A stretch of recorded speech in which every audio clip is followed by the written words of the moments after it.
So, Joel, which of the Chronicles of Narnia movies do you love the most? I think we should be done right here. Great books should not be made into movies, and the Chronicles of Narnia definitely should have never been made into film. Well, why would you say that? I mean, there's some wonderful scenes. They are completely different genres. Literature is meant to draw the reader into an experience.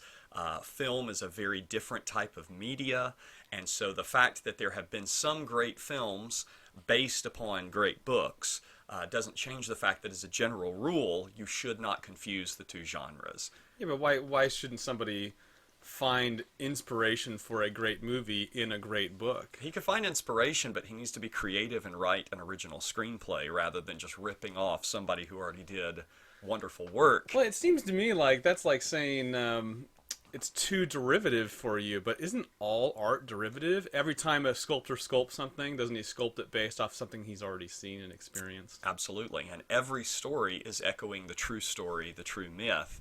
But the point is that each writer needs to do that in an original way.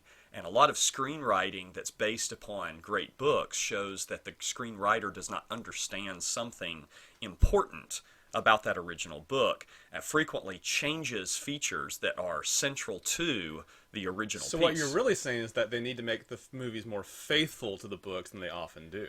That would be a nice start, for sure, but I would rather they just not try at all.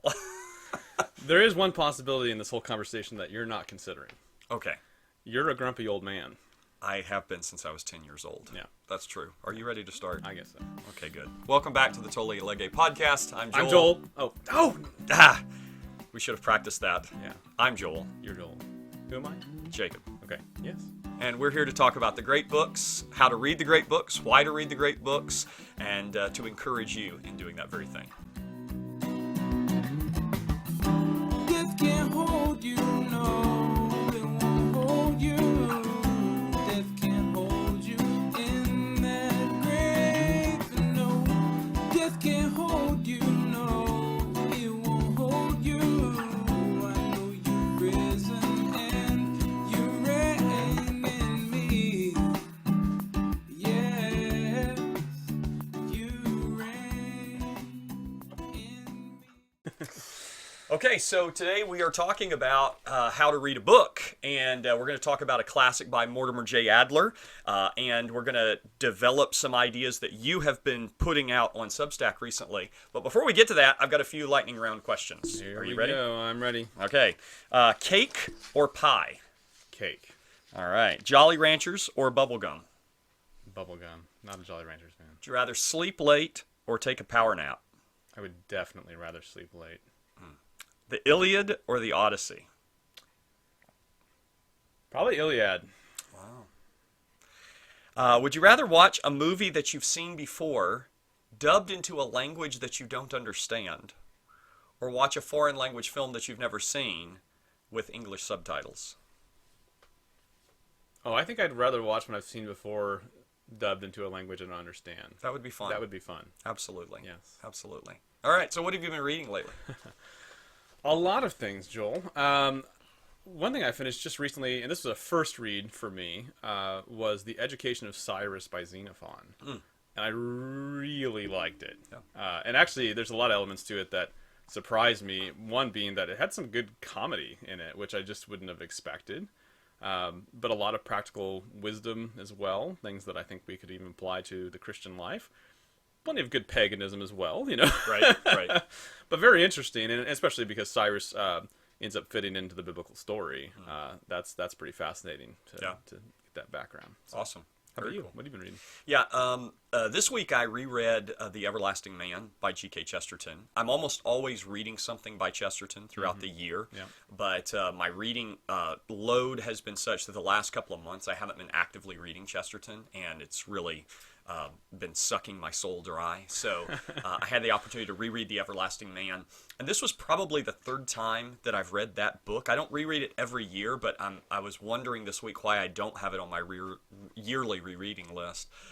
Because you have to leave room for new books too. A little bit of room, but it is New old books. It's just magnificent. It is so good, and it reinforced something that we have talked about previously, and we'll talk about a lot more on the show, and that is that the value of rereading great literature is that even though I've read this book several times, it was like reading it again for the first time. Yeah. I was discovering passages anew that I know I've read before, but I had never noticed before, and other passages that I came back to that I appreciated so much more than my previous encounters, and it was just a delightful read. That's great. I also finished this last week a really short book, but by Joseph Pieper, Only the Lover Sings. Oh. And it's just it's kind of a collection of short writings by him, reflecting on Christianity and art. I just really enjoyed it. I mean, I enjoy everything that man writes, though.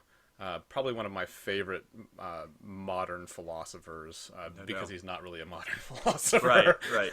He's pretty medievalist in his own thinking. But And I think you and I both discovered Pieper the same way through James Schall's work, and have both kind of grown to love him. Although you've read him much more extensively than I have, I'm still collecting. Yeah, I really, I don't know if I'll ever do it or not, but I really kind of want to write a biography on him, because the more I learn about him as a thinker, but also just kind of his own situation and history, it's interesting. A German philosopher, lived during World War II, with a publishing company that kind of resisted Hitler.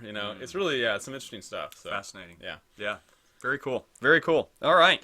So we are talking about How to Read a Book by Mortimer J. Adler and Charles Van Doren, two scholars that contributed in significant ways in the mid to late 20th century in kind of a revival of great books learning.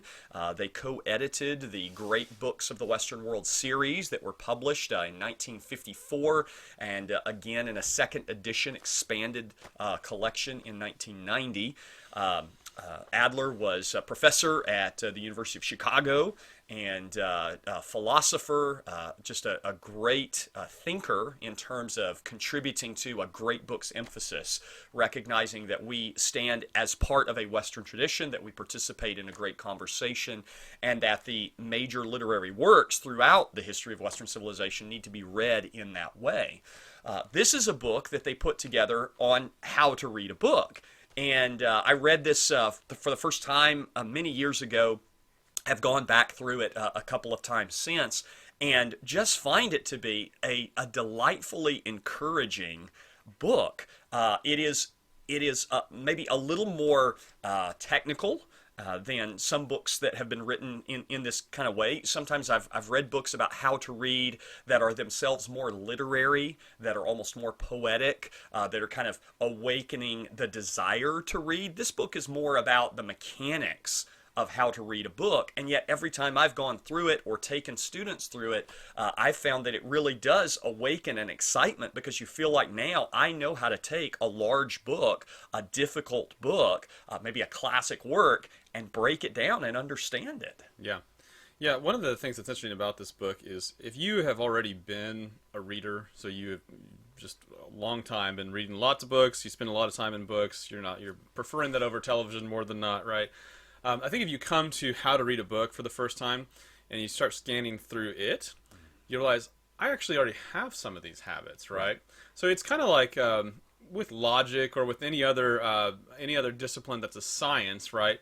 It's a science because there are kind of unwritten rules about how to do something well, and if you're practicing it, you're already doing some of those things. And then you come and you look at it closer and say, oh, okay, so this is just clarifying some of the practices I already have, and then adding to it and say, here's how you can go deeper and further. I just think that's kind of interesting. As I was scanning through it again the other day, I was thinking about how much of these things that I just did as a course of habit, and yet there's a lot more to it that can take me even further, because he clarifies these points. And I think this is an important point, not only for what we're going to say about the book, but also about some of the other suggestions that we're going to make today, and that is that you take what is beneficial. You don't take it as a prescription that has to be followed in every respect, because I think you're right. An experienced reader, a good reader, is already going to find that they know and practice a lot of the things that are in the book. There may be other ideas that are useful to them that they could pick up, things that they could learn and incorporate into their own reading habit. At the same time, there are going to be other things that they might just say, you know what, that's just not, that's not useful to me. That's not the way that I like to approach a book. And that's okay. Different approaches work for different people. Sometimes I like to illustrate these kinds of things by saying there's a line here. And on this side of the line, there's a lot of different options, a lot of different ways of doing a particular thing that are all right, that are all good, that are all useful. There's some things on the other side of the line that are just wrong. There are wrong ways of reading a book because you're not actually understanding what the author's trying to say. You're rewriting it in your own image. Okay, that's a bad way of reading a book. But there's not just one right way. There are multiple ways of tackling a great work of literature, and Adler and Van Doren are helping us discover some of those things. So I'm curious, just right off the bat, give me one of the wrong ways. Yeah, well, I think that approaching a great book, and rather than asking initially, what does the author mean, simply saying, what does this mean to me? I think that's the wrong way of approaching a piece of literature. That's how you study the Bible, not a great book. Right? Please don't study the Bible that way. Unfortunately, that is the way a lot of people study the Bible, right? But it's kind of this postmodern reader response approach to literature that, yes, unfortunately has pervaded a lot of evangelical approaches to Scripture, but really any kind of literature. It's this idea at the most egregious level that you have your truth, I have my truth, and what's important is not what a particular author meant in the particular context that he was writing, but really, what does it mean to me? Well, now the book doesn't even have an author. You are the author, and you're just like, forget about reading the book, just write your own book at that point. So I think that's a wrong way of approaching a great book. The first thing I need to understand is, what is the author saying? I need to put myself in his shoes, try to understand him in context before I begin to evaluate whether what he's saying is true, good, and beautiful. Actually, that makes me think of the book I just mentioned a few minutes ago, Only the Lover Sings, when Josef Pieper was talking about what makes true art, what makes a great artist. It's this kind of passive receptivity, this ability to see what is really there. And I think this could be applied all over the place today, obviously with great books and reading, but this is a problem in our culture in general, is the unwillingness to just passively receive what is true. Yeah. What is real in the world, and then respond according to that reality. We constantly have people wanting to make everything after their own image, and in the process, they're actually destroying their own image. It's an idolatrous way of reading, but you're exactly right. It's destructive. It's destructive of the human person, right? As I'm making things in my own image, I am destroying creation itself, but I'm a part of creation. And so in order to preserve and uphold the dignity and beauty and value of the created, I first have to direct my eyes to the creator, right? And obviously that's a transcendent aspect that we're always looking for in great literature, but we're finding preeminently in divine literature, the scriptures, right? But yeah, that kind of idolatrous approach to literature is itself destructive, even to rationality and human dignity, I think, in a lot of ways. Interesting. So now you've got me thinking whether the best readers are Christian readers. I would argue without a doubt that they should be, right?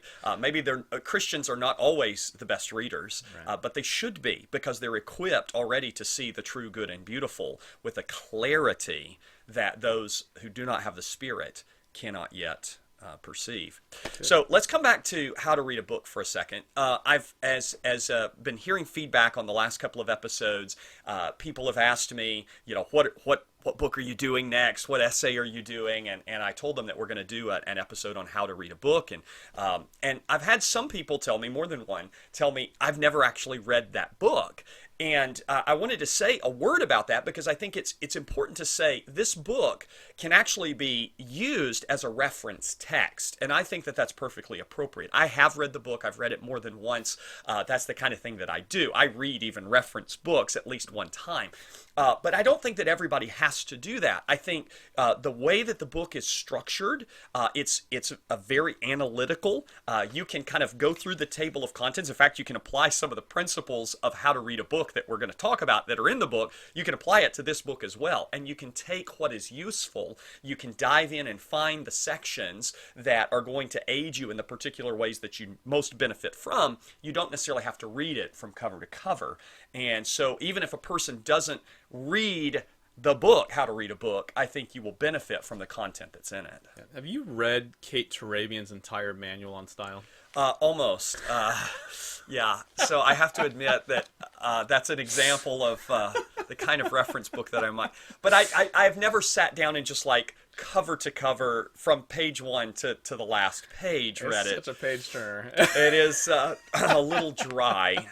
For those of you who are not familiar, Turabian is a style guide for the humanities, and yeah, not the most enlightening. I spent a lot of time like paging through though and reading most of the sections in that book. Yeah. While I've gotten more familiar with it than I ever wanted to be. I can tell you that. I'm sure. I'm sure. All right, so let's talk a little bit about this book. Adler and Van Doren, they start out by talking about two types of reading. They talk about reading for information and reading for understanding.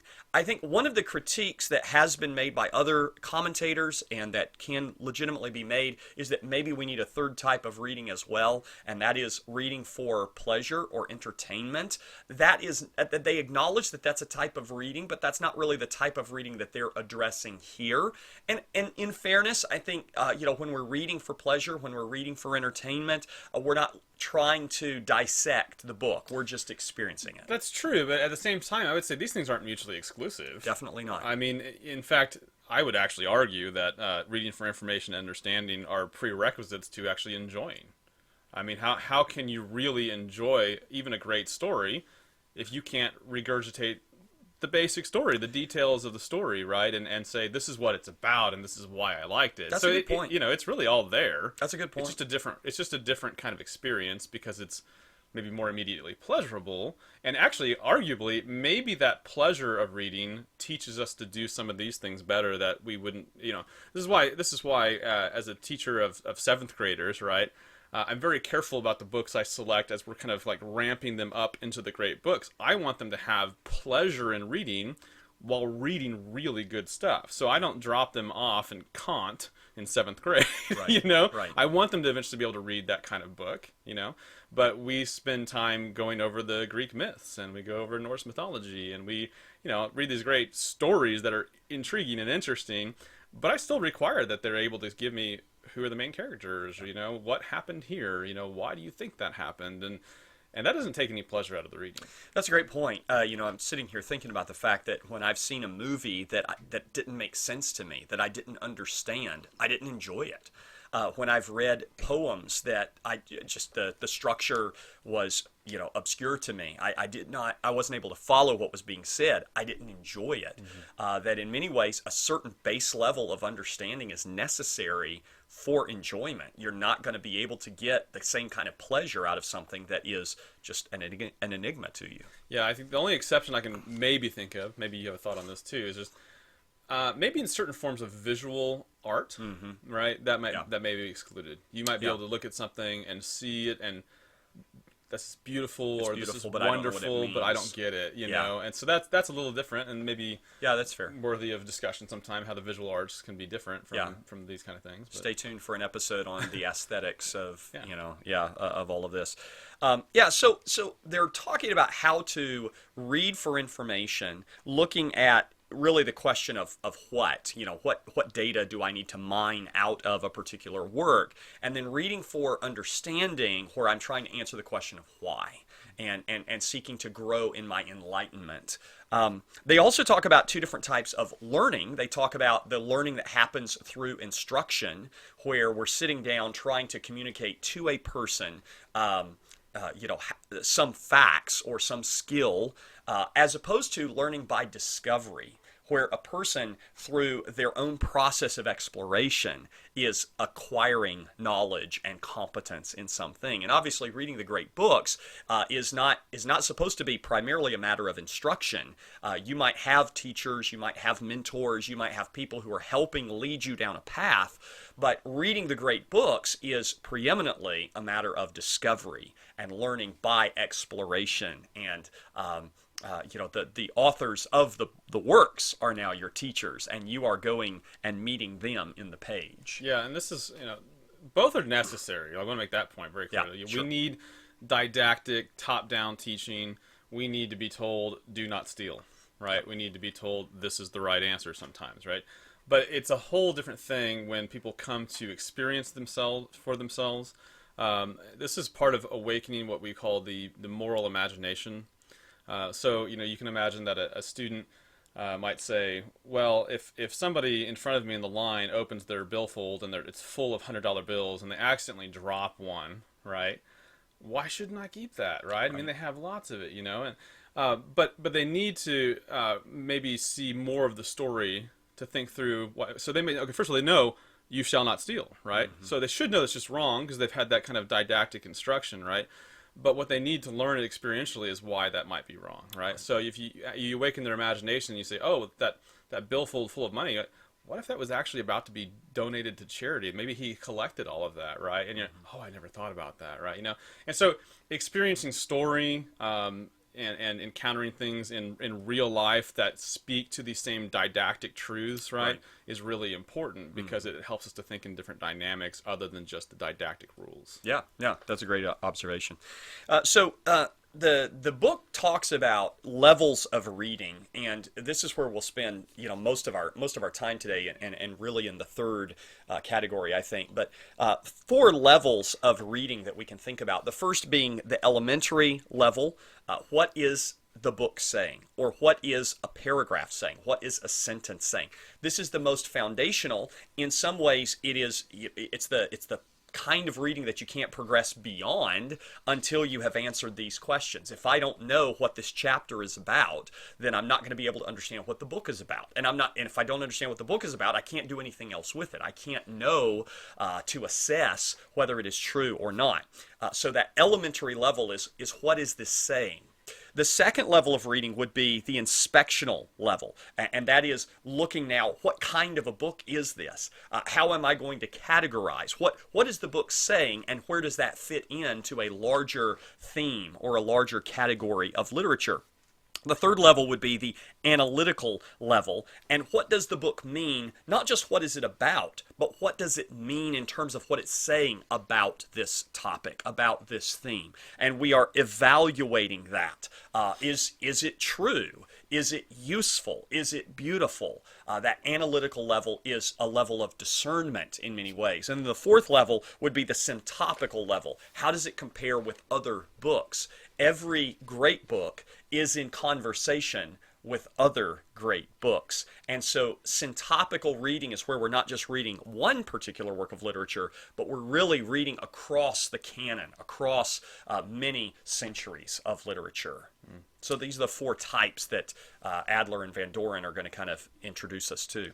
Yeah, and in chapter 3 of this book, How to Read a Book, in the elementary reading section, he talks about 4 basic stages. There's the reading readiness, simple reading, expanded reading, refined reading, and this kind of pedagogically, this growth in the student's ability to really take in a book. And reading readiness is, the early physical development. I just want to say one thing about that.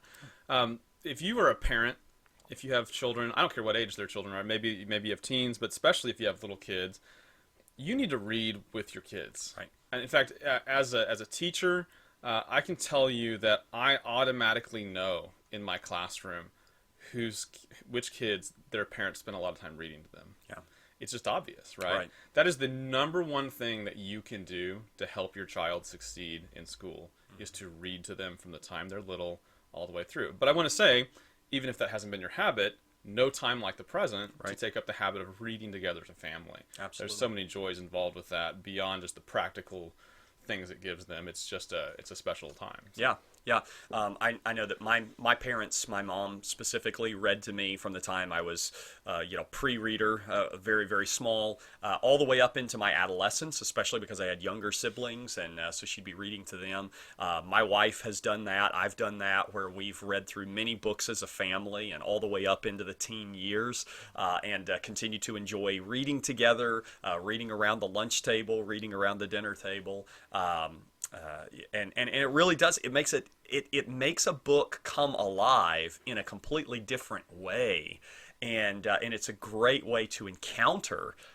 great literature. And so, yeah, at an elementary level, this reading readiness, right? It's helping the youngest children learn how to read, getting them ready to read. It's sometimes helping your teenagers who may not be as naturally disposed to reading, although I think yours are and mine are. But a lot of teenagers, they're in a period of life where they're not really interested in reading, but it's exposing them to that kind of literature and helping lay a foundation for a life of reading that they may adopt later on. Mm-hmm. Yeah, absolutely. One of the other things that I think about that third chapter of the book is approaching the study of foreign languages. This is also kind of this pedagogical approach is also very useful in thinking about how to read in other languages. That's not our topic today, but I'll just mention that for those who are interested in studying other languages. There are a number of insights in how to read a book that can also easily translate into the study of other languages and reading literature in other languages as well. What about inspectional reading? So the next chapter, he goes into an inspectional approach, and this is where we begin actually taking a physical book and kind of breaking it down, preparing to slice it open and start reading it. How does he recommend that we go through that, Jacob? Yeah, so he suggests things like, looking at the title page and preface, maybe kind of reading the blurb on the back of the dust jacket to see what other people are saying about it. Kind of thumb through the book and see its parts and its structure, just to get kind of a bird's eye view of how it's laid out, things like that. Yeah, I mean, this is really just kind of getting to know the bones of the book is maybe a way of thinking about that. Yeah. What are its parts and pieces? I think a lot of people feel like when they pick up a book, they, how do I even know if this is something that I want to read? Mm. How do I even know what this is about? You need to kind of analyze it just a little bit. X-ray the book, right? Look at the cover. Look at inside the cover. Look at the table of contents. Maybe flip open the chapters. Look at the chapter headings. Read the first paragraph of each chapter. Get a sense of what the book is about, how it's put together, because the reality is that there are books that are not worth reading, or there are books that should only be read once and you've gotten all the information out of it. There are other books that you want to just read in parts, especially a lot of academic reading. We're interacting with books that maybe we're not reading it cover to cover, but we're reading a few chapters from within the book. We wouldn't even know what chapters to read if we weren't using the table of contents and the index and some of these other resources to kind of inspect the book first and find out what is there. So I do have to ask what your thoughts. So I mean, there are points where I as I go over this book, I don't always agree with all of his recommendations. Sure. So I'm just curious. For instance, he says, on the superficial reading level, right? Read through without ever stopping to look up or ponder the things you don't understand right away. What do you think about that? Like, on your initial reading of a great book, should you just push through without as much reflection? That's definitely not in my nature of how to read a book. Yeah. I mean, and I don't know. Maybe that's because I'm a more mature reader at this point that I don't do that. Maybe this is good advice for younger readers or newer readers.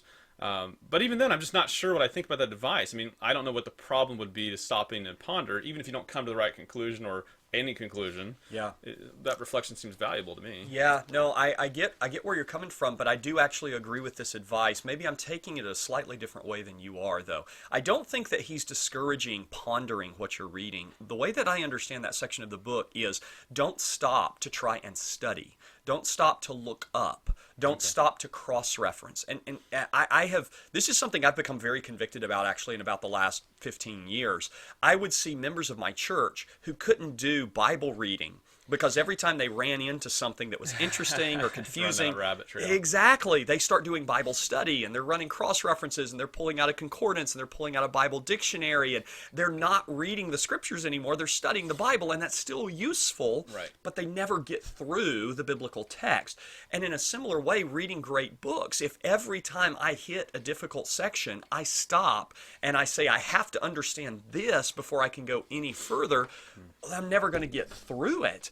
So I think what he's saying is that you just push forward. If you hit something that's difficult to understand, if you hit something that is a little bit obscure, just keep reading, because as you continue to read, either the argument is going to be clearer because you continue to move through the context, or it's going to be something that at the end you can go back and on a subsequent reading, or as you are studying at a deeper level, you can then begin to explore that. But you need to see the big picture first. It's the idea of don't worry about what kind of tree this or that is. First explore the forest, right? Get all the way through the forest, see the big picture, and then come back and study the details.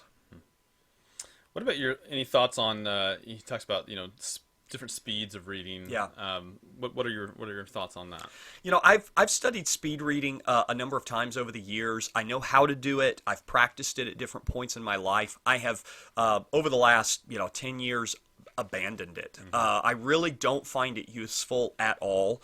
I think that probably just because I've read a lot in my life, I read naturally a little bit faster than other people, although I know a lot of people who read a lot faster than I do and who retain it so much better than I do. So I think reading speed is very, very subjective. Some of the people that I've known that I think read the best and have gained the most from their reading actually read very, very slow. And I've just come to the point where reading speed is just not important to me. I think reading well is far more important. There are going to be some things that I'm going to read faster because it's not as dense, it's not as important. Maybe I am reading more for the pleasure of the story rather than for squeezing out every last drop of significance and imagery. Other things I'm going to read very, very slowly. I'm going to reread repeatedly. That's another part of, being committed to a plan of rereading every year. I don't feel that it's as important for me to read fast or to read super, super slow, but just read at a comfortable pace because I know I'm coming back to this regularly. So I don't know what you found in that, but I found that, yes, you can speed up your reading without losing all of your comprehension, but there is a trade-off where I end up focusing more on trying to read quickly, and I don't want to do that. I want to just pay attention to the literature itself. Yeah. I think, and this is, of course, a little bit different example than maybe some of the speed reading techniques, but I remember Kindle on the app, right, came out. I don't know if they still even have it as a feature. They may. But there's a speed reading feature on it, and it would it would go word by word, real big in the center of the screen, and you could turn the speed up, and so it's just flashing each next word right in your face, right? And I tried that out a little bit just because I was curious, and I found, well, sure, I can read it, but I can't put together what I'm reading, and so, and again, I'm sure everybody's a little different on this. There are probably some people who do speed read to great effect, but I definitely find for me, and I've observed in a lot of students over the years, that many people who just try to read quickly through a text are not retaining. They're not even really understanding. You'll have just read a whole page and say, now what? Give me 1 point from that page. I got nothing, Right. what I mean? Right. And so I definitely, between the two, I'd say, just slow down. Yeah. Like be a little more reflective and analytical as you're reading. Yeah. Even okay to, I'm going to reread that paragraph again. Absolutely. Because Absolutely. I realized I just didn't have it. I didn't really make connection. One thing that I have used effectively with both adults and teenagers, and we may have mentioned this on an earlier episode, but when you're reading a book that may be a little bit difficult to read and you find yourself getting distracted, getting an audio copy of that book and a physical text and listening and reading at the same time, I have found is a very useful way of kind of maintaining your pace. Not reading it fast, but you can speed up the playback so that it's actually still slower than you would silently read, but it's carrying you forward and it's keeping you on the page, where if you're silently reading, you may be getting distracted, your mind may be wandering, you may be looking around. And so that's one tool of reading not fast, but more quickly, more efficiently, while improving your comprehension because you're both reading it with your eyes and with your ears. The other thing that I do myself and that I encourage other people to do is read out loud. Yeah. It's just one of the best ways of improving your comprehension, and you will hear and encounter that text in a very different way if you are not only reading it but speaking it. And This is especially true with some ancient medieval texts Oh, because sure. there was an absolute assumption Yeah. that people would be reading this Yeah, aloud. they're meant to be Right, heard. yeah, there's tonal things going on, especially in the original languages of those, right? Yeah. I always chuckle when I'm reading Confessions, and Augustine talks about St. Ambrose, and he comes into the church, and Ambrose is kind of over in the corner, and he's reading silently. And Augustine just thinks that's the strangest thing he's ever Right, seen, right. that somebody's reading without reading out loud, right? Yeah. And that just tells you that was not the norm. Yeah. So that's actually a more modern way of reading. Right, right. And it's really good to read out loud is helpful in a lot of ways. I think it helps with your speaking. I think it helps with your enunciation. It just has a lot of kind of language benefits, but definitely in terms of keeping you focused, helping you comprehend as you move ahead. Reading aloud is one of the best things that you can do. So maybe a summary of this little section we're talking about is just you should read however it really best connects with you. Right. I mean, so it shouldn't be about just pounding out as many books as you can in a year. Right. And again, you don't necessarily want to stop and go look up everything you don't understand, right? But find that pace where you're actually able to move forward. You're able to make progress and at least be able to kind of regurgitate what you just read on Right. at least a basic level. That's right. And some of those things that you don't understand, this is where we're going to get into the next section of analytical reading, where an annotation of some kind can help bring you back to that particular section so that when you finish your reading, you can go back and find those notations and look up what you need to look up or run whatever cross-reference you need to do. When we get into analytical reading, he talks about 4 stages of analytical reading. What is the book about as a whole? This deals with subject or the classification of the text. What is being said in detail and how?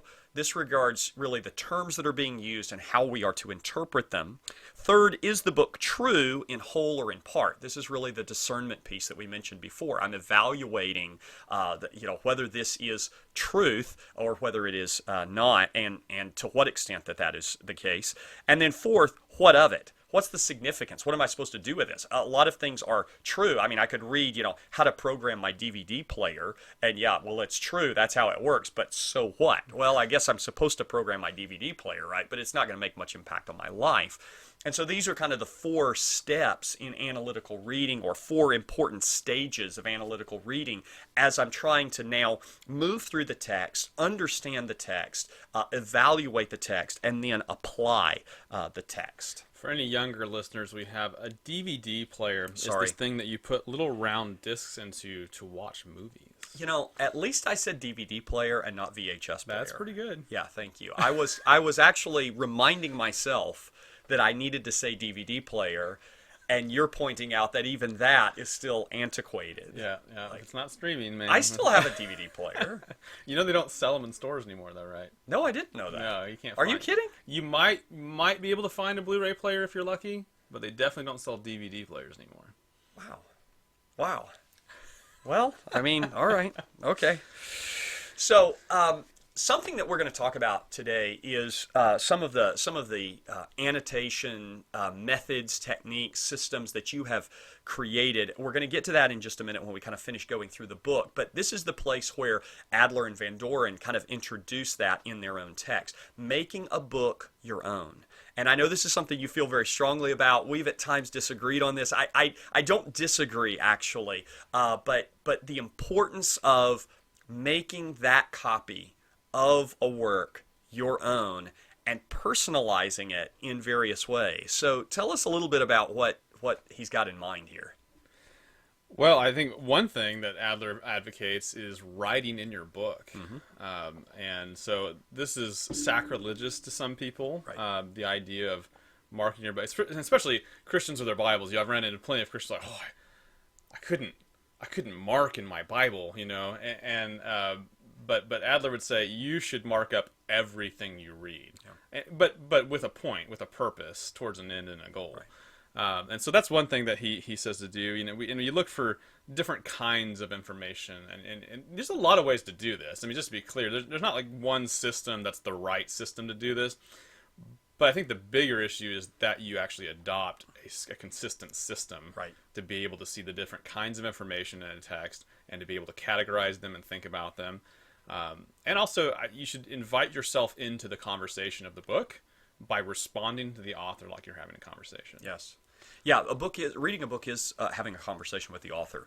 And so, yeah, there are different levels of annotation where we're going to underline or highlight key passages. Sometimes that's so that we can come back and find those passages, sometimes so that we can draw them out.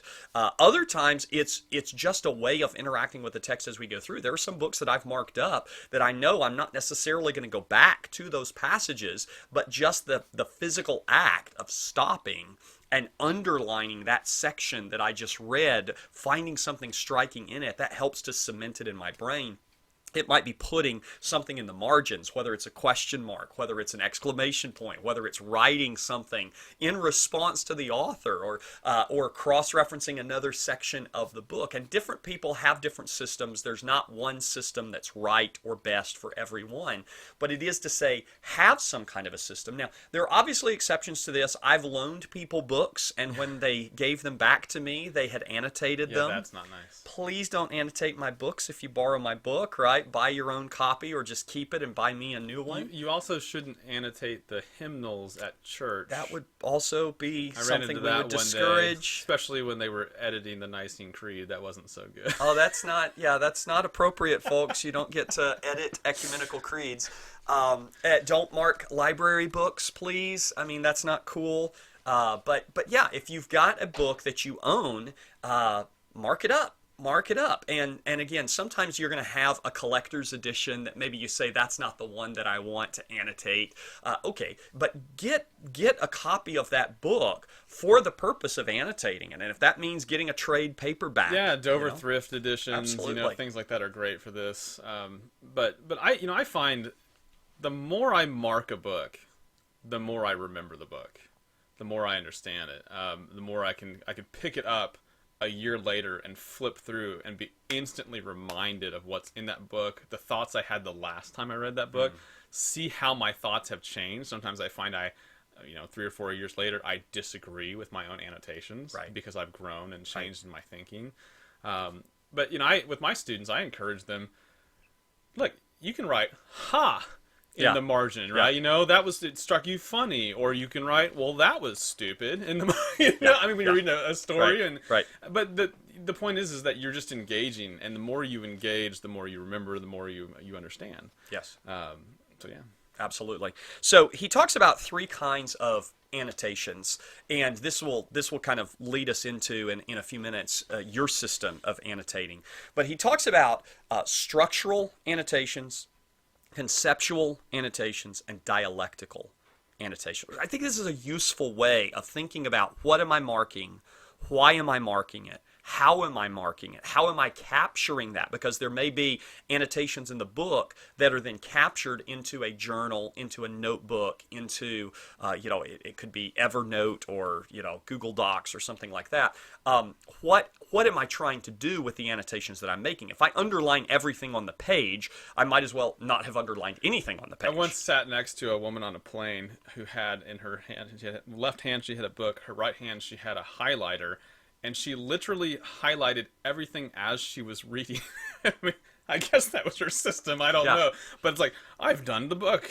Everything's highlighted. At the risk of sounding judgmental, that's not a good system, right? I mean, like, why are you highlighting But anything? at least she was reading. That's right. At least she was that's reading. Good. That's good. So a structural annotation is really looking at the content of the book. Who are the characters? Where is the thesis? What are the major turning points in the argument? Again, whether it's fiction or nonfiction, structure is just understanding the way that it's put together, the framework. Conceptual annotations are going to pertain to the truth and to the significance of the content of the book.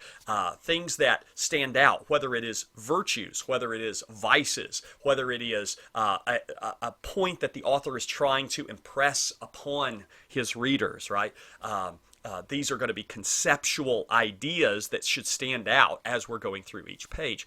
And then dialectical annotations are going to be the shape of the argument in relation to other people's ideas. How does this interact with, whether it's syntopically interacting with other authors, other works across the Western canon, whether it is participating in an argument that this author has made earlier in the same work or in other similar works.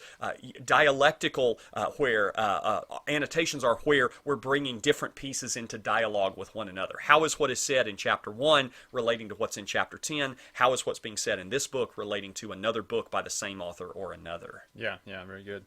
Yeah, so structural, again, this is the who, what, where, when, why kind of questions that are directly answered in the text, just being able to say, again, I understand how this book is laid out. I understand when an idea or a person or character, depending on the kind of text you're reading, enters the book, and you just know the basic framework. So if, again, you think about all kinds of books that maybe are hard in some of their ideas, and you say, oh, I don't know if I really understood that book. But on this level, you should be able to understand the book. Right. You should be able to say, well, I mean, this is what it's about, right? This is the ideas that were presented. This is the people that were in it. This is, when it took place, or things like that, On that level, if you're just reading carefully, really anybody should be able to give this kind of an overview of the book.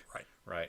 But yeah, that next level is that conceptual, is the idea of how does something that gets said maybe in this part of the book relate back to something you said earlier in the book? Mm-hmm. Are these ideas consistent? You might think about things like that.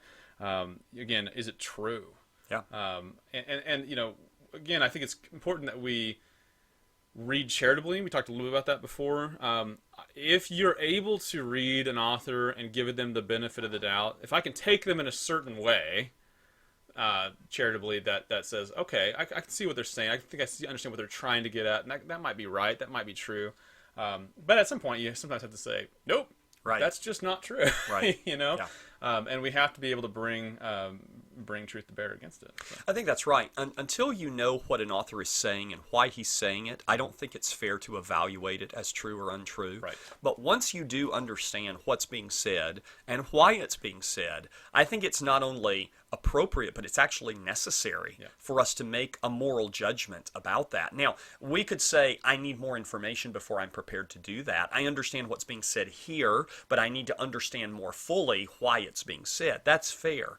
But I think you actually have a moral obligation to judge what it is that's being said, judge what you're reading, and to say, is this good or is this bad? I mean, the idea's in Mein Kampf, right? I want to be a charitable reader. I want to be an honest reader. But once I understand what's being said, I mean, is this good or is this bad? If I'm reading, Marx, I need to recognize these ideas have moral implications. And I can't simply read in a dispassionate way. I can't read in a morally neutral way. At some point, once I understand, I have to engage in that level of discernment and judgment, and do so in a fair way.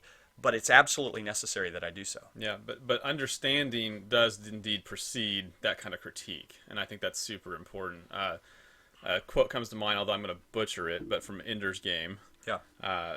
Something you'll probably be able to correct me on this, right? But something to the effect of, in order for me to defeat my enemy, I must first know him, and when I know him, I love him, yes, right? Correct. Which that's not to say, okay, I love Hitler, right? But at the same time, if I understand Hitler, I understand what motivated him to say the things he did, I really understand.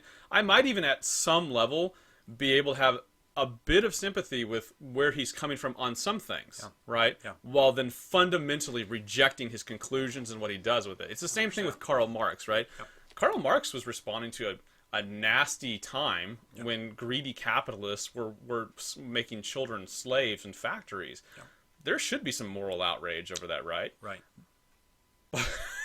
But what he came up with in response wasn't the right answer, Enslave entire nations. Yeah, exactly. But again, having the ability to sympathize or even empathize to a certain degree is necessary to fully understand where someone's coming from And at that point, when you really understand, you can agree or disagree. Yeah, and I think it's not even always sympathizing with their point of view, but sympathizing with the tragedy of their humanity being corrupted. Right. So you look at what had happened with Germany after World War I, rather.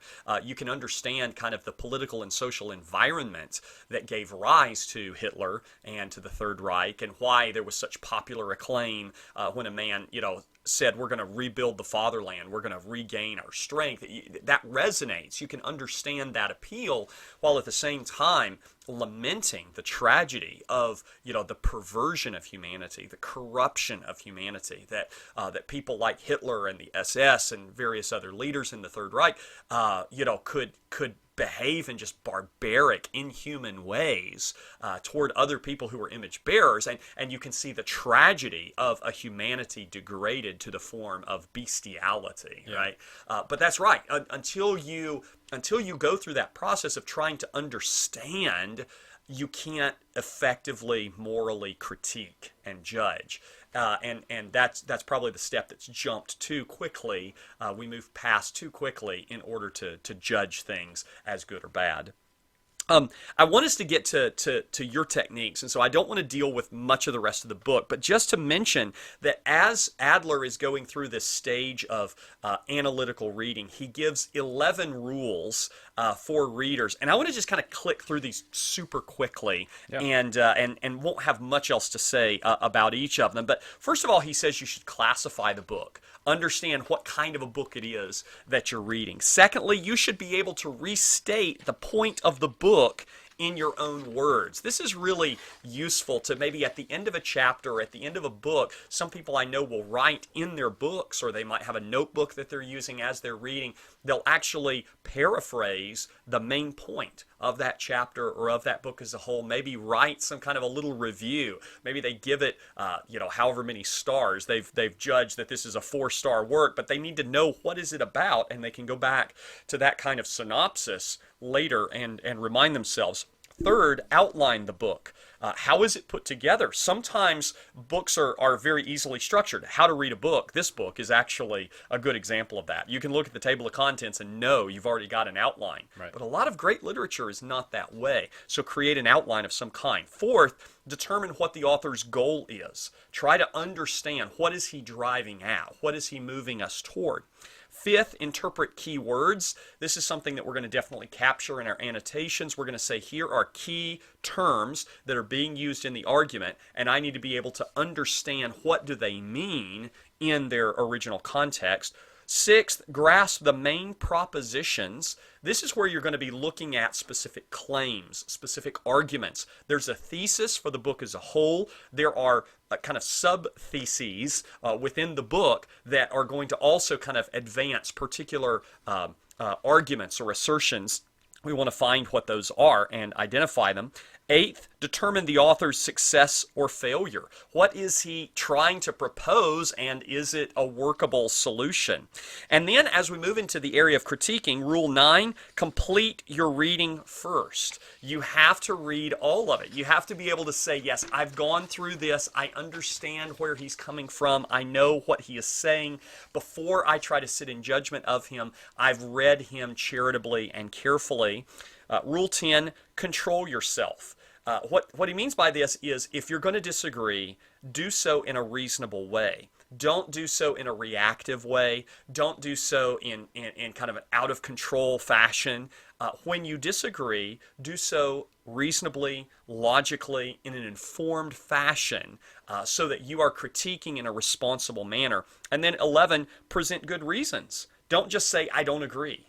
I don't like it. Give good reasons for why this or that claim is not true, or this or that proposed solution is not workable, and give your arguments in rebuttal.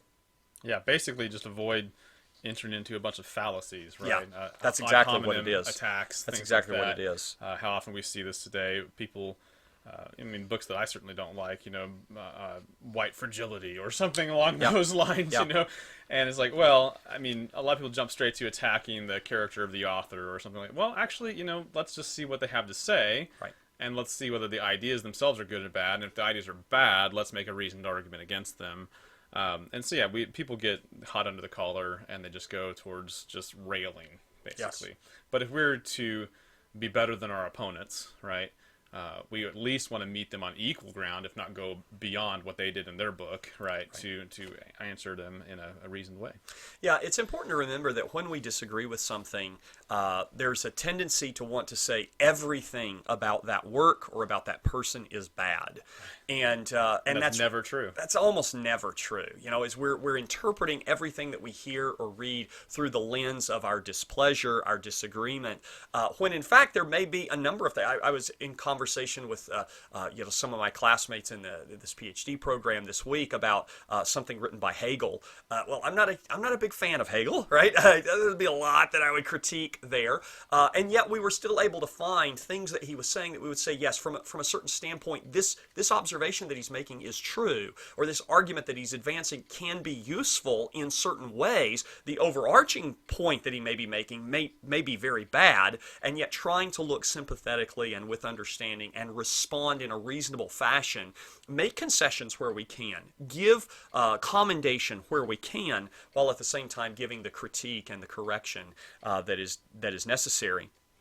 The remainder of the book talks about syntopical reading, which I don't think we're even going to really get into today very much. Syntopical reading is just where we're reading multiple books, multiple works in conversation with one another. We're reading across the canon. We're reading from Homer to Heisinger. You know, we're reading from the early Greek poets and philosophers all the way up into the 20th and now the 21st century. I think what we might say about that, at least in brief here, is if you're going to do that, and you should do that, the way that you begin to approach that is by understanding the great ideas. Yeah. So in order to meaningfully say, well, what does Homer have to do with Hegel?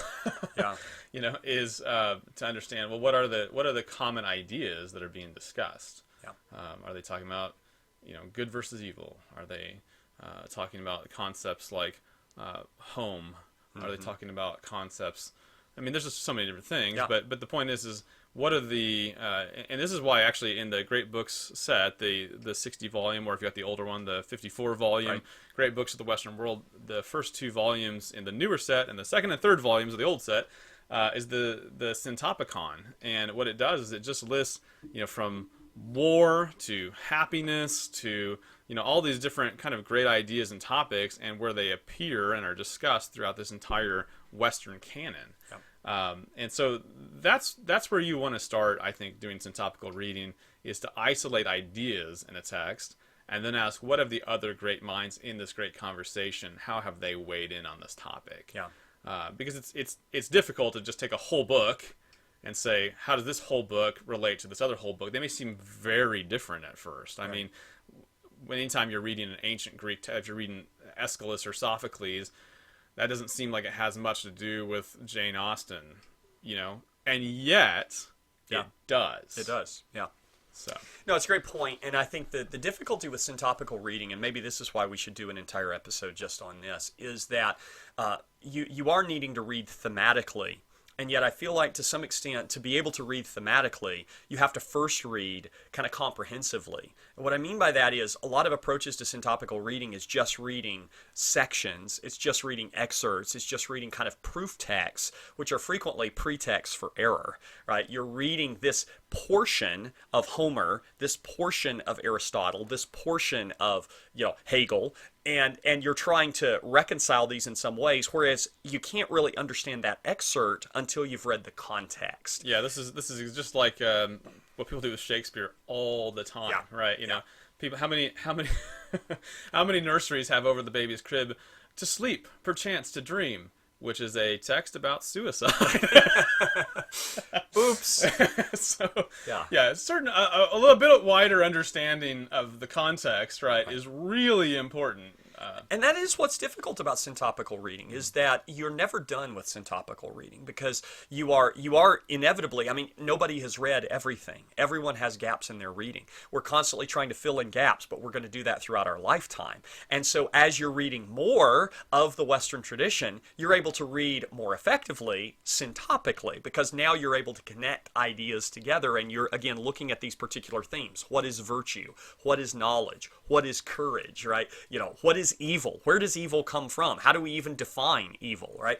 And many people have spoken to these issues, to these questions, and yet as we're reading more and more of them in context, we're better able to read them in conversation. So, at a kind of an early stage of syntopical reading, I think it can be very, very frustrating, because you're trying to interact with authors that you don't really know, you don't really understand, and you may be taking things out of context and really drawing conclusions that would be, the original author would be averse to the way that you're reading it, and so you've got to try and fit it into the context. But at the same time, you can't read everything and then only once you've read everything come to some conclusions, because nobody's read everything. Yeah, this is why if you are reading Thomas Aquinas' Summa Theologica, part of his disputations that he does per each question, he always cites an authority that sides with him on the issue he's taking. Yeah. And sometimes people read those and like, well, what does that have to do with what he's even talking about? But Aquinas is assuming the larger context of where that quote came from. Right. And it's the same kind of thing. Yeah, exactly. Which is assuming too much for many readers. So, Jacob, on your Substack, you have been putting out study guides for the great books, great literature. This is as I understand it, a multi-year project for your students, as you're taking them through, this kind of literature. But you've also been posting some articles and guides that are intended just to help more generally with reading. And I wanted to touch on some of this, because we have different systems of reading a book. We have different systems of annotation. We use some of the same ideas. We have a lot of the same, conceptually the same approach in terms of annotation and commonplace books and capturing things. But the way that you have developed this over the last several years, you've gotten much better organized than I have ever been. And I think you have a much more effective system than I personally have. I've expressed my appreciation to you a number of times about this and said this is really valuable. This is something I need to incorporate more in a more disciplined way. I feel torn, because the system that I use works. Right? I've used it for so long that it works, and so I almost don't want to change what isn't broken. And yet I do see the value in having a little bit more structured, a little bit more disciplined approach.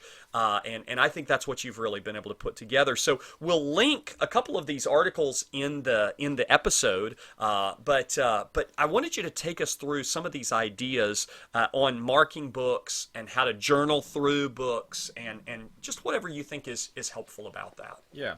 Well, and I think part of what has forced me to put this all down, right, is that I'm a teacher. Yep. And so I have tried to be introspective about what has helped me the most in my learning, what has helped me to understand the books that I'm reading, and in that process, how do I help train a generation to be able to read for all they're worth, right?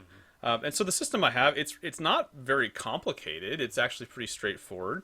The number one thing, and by the way, I'll just say this: I am in love with erasable pens at this point. You have described this to me. You actually gave me one that I haven't really started using at all yet, but it is pretty remarkable. So I remember, when I was in elementary school, they had something they called erasable pens. There was not. That did not erase at all. No. And they've come a long way in this technology, right? But no, they have these wonderful erasable pens now, and they really do erase, and they're kind of like magic to me. But either either way, way, you're rediscovering the pencil. Yes. Right? Yeah. It's pencil 2.0. Okay. Right? Okay, all something right. like that. Or 3.0, because mechanical pencil is probably 2.0. Anyway. Probably. All right, so, but I use five colors, and this is what I teach my students to do as well. Black is going to be my general underlining points of interest in the text, marginal notations, just any note I want to write, whether, again, it's an exclamation, ha, that was funny, or oh, this reminds me of this other book I was reading, the same idea takes place there. I was reading something in Sophocles just the other day, and it reminded me of what I had just read in Cyrus. It's about sons giving or a father giving wisdom to his son, and anyway, so I just noted that in the margin. And again, black is just my general underliner, my general notation. I use red for vocabulary. I underline key terminology, sometimes words I don't know that word, and so it stood out to me that I might need to look that up. And again, I don't often look it up on the spot. I try to let context give me some idea, but I note it if I don't know what it means. Or as a teacher, oftentimes I actually underline words that I'm pretty sure a 7th grader won't know, or things like that, so that I can draw it out and talk to them about it. I also use red for references to other literary works. So if the name of a book or an article is mentioned, I underline that in red. Or foreign language. So those are typically how I use that. Blue I use for characters or historical persons. And then green for dates or events that stand out. And purple for places, which could be cities, states, countries. It could be businesses that are mentioned. It could be a school that's mentioned. But any kind of location that is singled out, that's what I use purple for. And one of the things that that's helpful in this is I tell people you need to only mark it the first time it appears. So for instance, you're not if you're reading Charles Dickens' A Christmas Carol, you're not underlining in blue every single time it says Scrooge, right? Mm-hmm. But you'd mark it the first time, and then whenever a new character appears, you'd mark that name for the first time. And it's the same with all these different categories. And that allows you, when you're done with a book, you can flip back to the book and see where a character or a historical person has entered the first time, right? Yeah. It also allows you to... so I'll get to this in a minute, but there's a second layer that I'm going to talk about in just a second and why that's helpful. So I'll come back to that in a minute. But, you really do want to get to this point where you are marking up a book and making it your own and having a system that allows you to quickly identify the kinds of information that's there. And so this multicolored system I find really helpful. You can open up any page in the book that you've just annotated and know what kind of information is before you. Okay. So that's really helpful. Yeah, absolutely. Have you found that, I think my fear always with like a multicolored approach was that it's just too complex, right? That I'm juggling multiple pens and a book. And for me, I always do my annotations in red. And so I've got a red pen. It's just a cheap Bic pen, And but if I'm on the plane or if I'm wherever I am, sitting in a coffee shop, just my book and my pen, and I've got everything that I need. But you've made this system work now, and not only for yourself but for a lot of students. How has that transition been? And was it a bit of an adaptation to say I need to make sure that I've got these 5 different colors with me? Yeah, it's just a habit at this point, and I feel I almost won't read a book if I don't have my pens handy, because I'm not really reading it if I'm not marking it in this way. And admittedly, it can be laborsome sometimes, especially historical text or even the biblical text. We just dropped 30 names and the places they belong to, and so that really slows you down. This person from that place, switch pins, and so it does. But at the same time, I kind of like that it slows you down. In fact, I will say this: having a bachelor's degree in biblical studies and apologetics and a master's degree in biblical studies, this system applied to Scripture has let me see so much more than any of the hermeneutics classes I ever took. Wow. I really, really just appreciating reading the Bible with this system, because I've seen things that I've read right past 10,000 times. Yeah. And it's because it forces me to slow down. It forces me to take note of every person that shows up, every place that's mentioned, right? And again, yeah, there is a place for I'm just gonna read through this text for enjoyment. I'm not gonna worry about this kind of analytical level of marking up the book. I'm not against that. I don't do this when I read Harry Potter. Right. I mean, I just don't. I mean, you could, and I think there'd probably be some benefit in doing that, but I don't. It's okay to read for pleasure. But truly, I have gained so much from doing it this way. And again, I remember it so much better. I can find things so much more quickly. And moving beyond just kind of marking out this information, so it's similar to Adler's approach, but I talk about the grammar, logic, and rhetoric. Right. This is the trivium for those who may not be familiar. The trivium is the first three of the 7 liberal arts. And they are their own proper subjects, their own disciplines in one sense, but they're also a way of thinking about information in general. So grammar is, what does the text say? What is there? Who, where, when, how? Just regurgitate the story. And this method of marking up a book allows you to do that on, I think, a pretty expert level if you take it seriously. But then beyond that, we say, okay, once I have that basic understanding of what the text says, it allows me to go from that base of basic understanding to asking deeper questions. So this is just like we said earlier in the podcast, understanding comes before kind of this analytical. But I encourage students to ask logic questions and rhetoric questions. And logic questions are, why? Why did the author say that thing? Why did this character do that thing? What does what just got said in this chapter have to do with what was said in a previous chapter? What argument is being made here? Can I actually turn the argument in this book into a syllogism? Can I make it into an inductive argument? We were just reading Oedipus the King, and Oedipus is accusing Creon, his brother-in-law, of trying to usurp his throne, and Creon gives basically an argument for why he wouldn't do that, right? And you could easily turn that into a more formal logical argument. So when you pay attention to these things, and I ask my students to try to draw these things out and try to get them to ask questions like that. So just, for example, what does Aristotle mean by happiness? Why is Jill Pole so afraid of Aslan, right? Just questions like that allows students to kind of interact with the ideas in the book and have a discussion around them.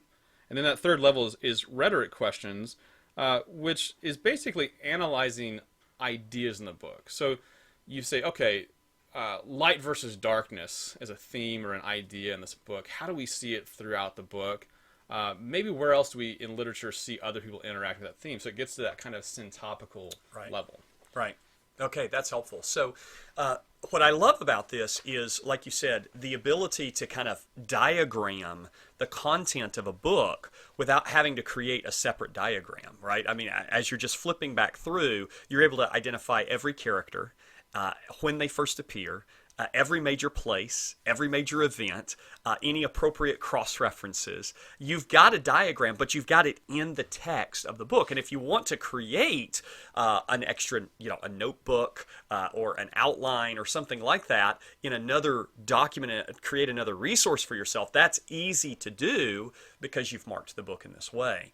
And I suppose we probably should say that, different people are going to adapt these ideas in their own way. Maybe it's not 5 colors, maybe it's 3, maybe it's 7, maybe you're not marking exactly the same things, but this gives you an idea of how to start marking, what kinds of ideas to capture within a book, and how to begin to develop a system of your own. One of the things that you've heard me say a lot of times in teaching systems like for organizing Bible knowledge is try to understand the system. Try to use the system, learn the system before you start monkeying with the system, right? Yeah. And so there probably is some value in saying, look, there's a method to the madness. Jacob spent a lot of time developing this over multiple years. Maybe try this out, read a few books this way, and then depending on how your experience goes after 2 or 3 books, start making the adaptations perhaps that will make it more useful for you. Yeah, it's like reading Mark Twain. It says, well, Mark Twain has a lot of poor grammar in his books.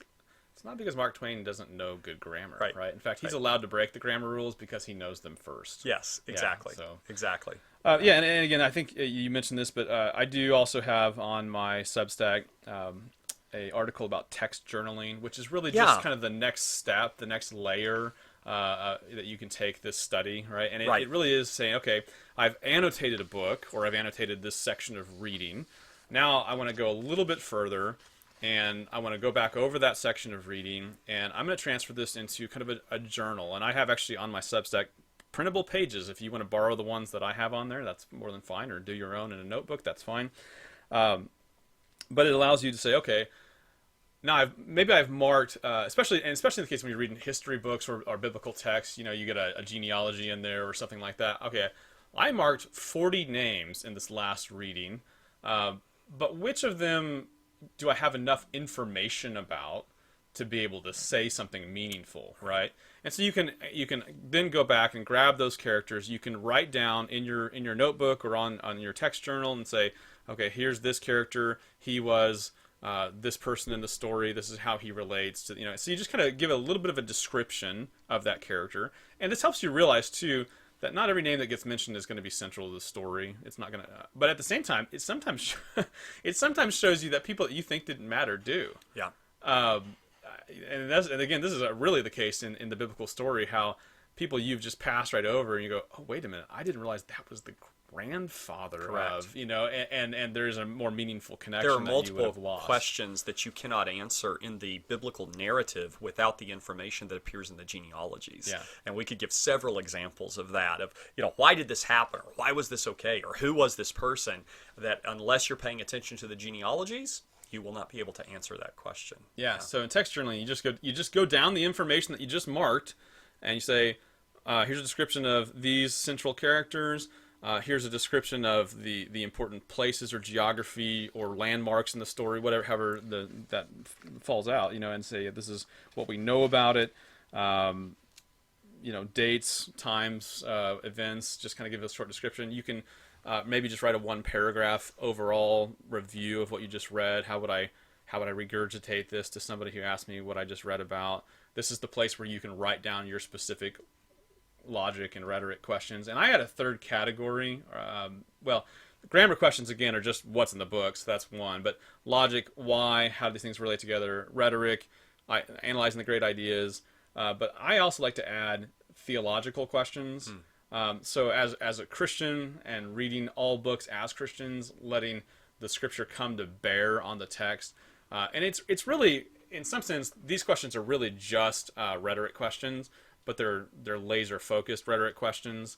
So what is the great ideas? What are the big ideas in this text, and how does scripture relate to them? So we might draw in, if we're reading a book about suffering, we're going to maybe pull something from Job, or and just to let students think about God's word and how it would relate to these ideas. Yeah, the first time I saw the material that you were putting together on text journaling, what it reminded me of was kind of the early book reports that I was taught to do in elementary school. Now it's obviously a much more sophisticated version, right? But where it was just a way of capturing the key content, right? The key ideas, the key people, and then taking that content and showing that you do actually understand, right, and are able to translate that into something that's more than just a list of names, a list of dates, a list of places, right? It's we start at that level, but we move beyond that level as we're seeking understanding and then discernment with regard to those ideas. So it's a great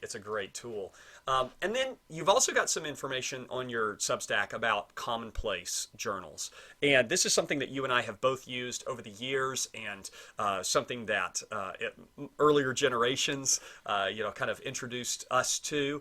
So tell us a little bit about a commonplace book. Yeah, so in one sense, it's hard to answer that question because a commonplace book can kind of be a lot of things. Yeah. But it really is a journal. You can get yourself a nice notebook, and if you're going to really take this seriously, I recommend get a nice one. Get a nice, beautiful, leather-bound, blank book. But regardless, the idea is to have a place where you collect great ideas, great quotes. Some people use it to have their own reflections on the things they've been reading, so kind of almost a journal diary type thing as well. But the way that I use it and the way that I teach my students to use it is to look for specific things in the text they're reading. So one thing that I do, so the great ideas, this is what a lot of people do, and I think this is a good way to do it. They say, okay, we have a list of great ideas, light versus darkness, eucatastrophe, which if you're not familiar with that term, Tolkien actually coined it. Mm-hmm. It's the idea of being able to give thanks after a disaster, being thankful that you went through something very difficult. The concept of home or appearance versus reality, redemption, coming of age, all these different great ideas that they're kind of universal themes you see in story everywhere. And so when you see them in the text, I tell students, okay, if you see an example of a great idea, write that great idea in the margin next to that, right? And then as we finish a reading section and say, okay, let's see what great ideas we found, and let's take at least some of the best examples of it, and let's transfer those quotes into our commonplace journal. Say the quote, where we found it, so that you can easily look it up in its context again later, and then again note the great idea. And by doing this, you're building your own resource book from which you can go for inspiration on writing an essay or an article or a poem. It could be a great reference tool if you're writing a longer thesis as well, or it can just be a pleasure to go back through your commonplace journal and read the best of the things that you've read. It's really wonderful.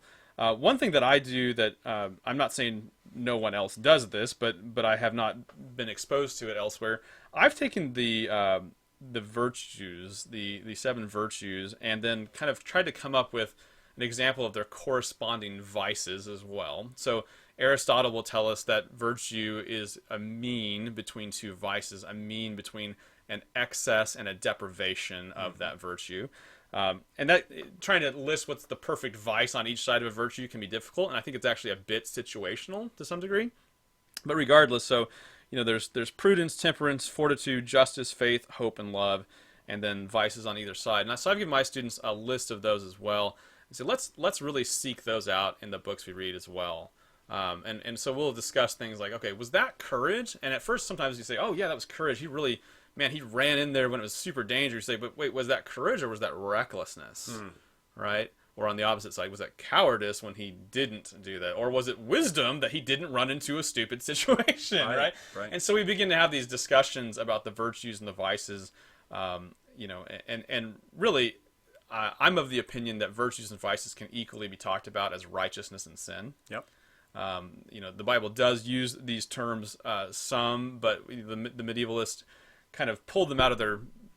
I don't want to say it that way, but regardless, we talk about virtues and vices. That doesn't necessarily sound like biblical language a lot of the times to people, and yet once you really start thinking about what these categories are, you see that they're all over the Bible. Right. And so we want students to be thinking about, what does it mean to be a person of character? What does it mean to be a person of virtue? How do I build these into my life? How do I avoid being a fool, which Proverbs has plenty to say about, Absolutely. right?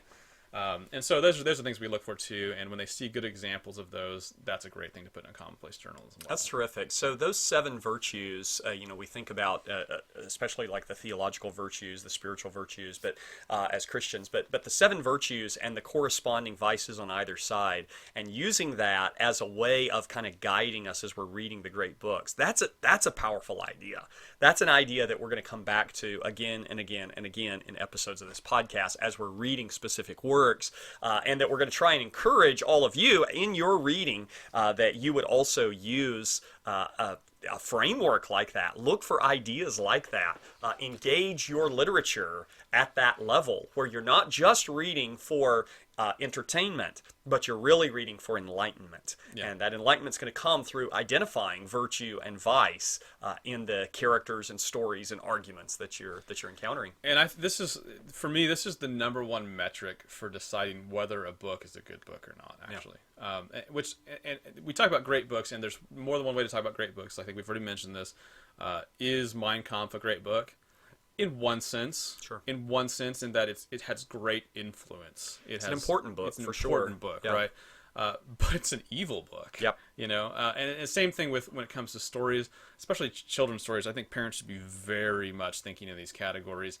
Yep. What ideas, what virtues or vices are being presented to my children, and it's not to say that books should be free of vice. Right. Actually, vice is a really important element in great books.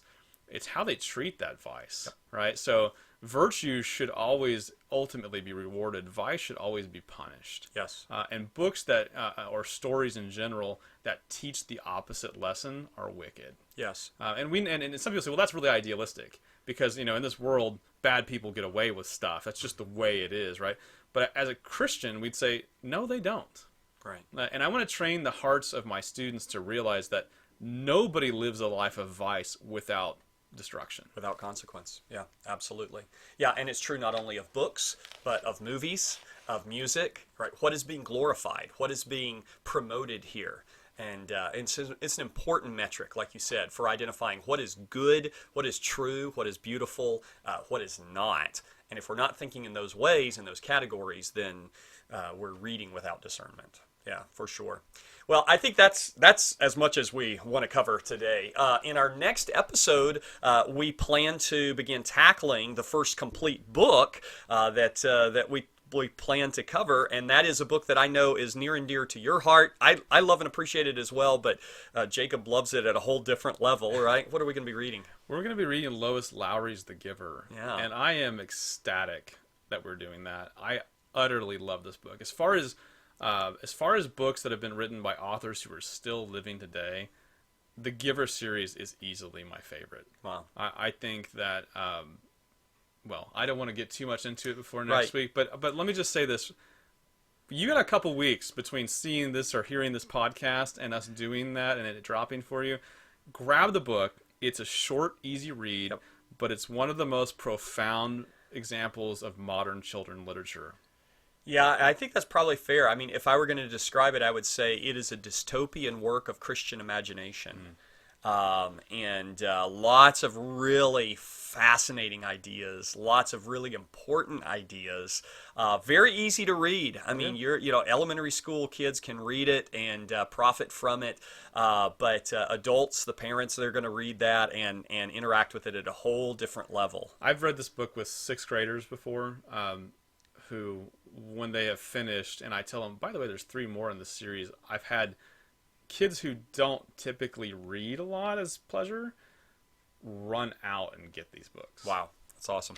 Yeah, very, very good. So that is the plan for the next episode, Lois Lowry's The Giver. And again, as we said in an earlier episode, we're not trying to teach you the book. We're not trying to teach you the content of the book. This podcast is not intended to be cliff notes so that you don't have to read the book, although in some ways that's kind of what we did today. We gave you an outline of a book that's really meant to be a resource. If you never pick up Mortimer Adler's How to Read a Book and read it cover to cover, hopefully we've still given you enough of the content, enough of the techniques and the structure to be able to profit from that. But from this point forward, we're going to be talking about the ideas in books, reading passages, interacting with the virtues, the vices, thinking about how to read Christianly so that we can encourage you in reading the great books. So Jacob, before we sign off, how do people get in touch with us? What do they need to do? Well, we're kind of everywhere, Joel. Wow. We are... Maybe not quite everywhere. We're not at that level. But we are on Twitter. So, I am really bad at this. But we're going to put all the links in everything. But we are on Twitter. We're on YouTube. We have a Substack. We have Tolle Lege Pod and Tolle Lege Podcast. I can't remember. I need a note for this for me next time.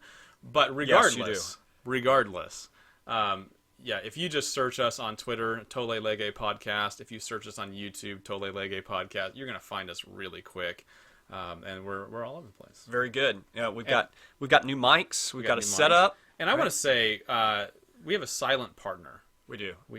Elijah Ellis. You don't see him on the screen. You're not supposed to see him. You're not supposed to see him. Actually, something's gone wrong if you do. But he's doing all our editing for us. This is one of Joel's sons, and he's doing a great job. I'm really thankful for him. Yeah, my 15-year-old who is vastly more skilled than I am at pretty much everything, but certainly about audio, video production, editing, all of that. So he's the brains behind the operation. We just sit here and talk about books. So yeah, I love it. I just show up. Well, Jacob, it's been fun. Appreciate it, brother. Absolutely. It's been a good time. Very good. All right. Take up and read.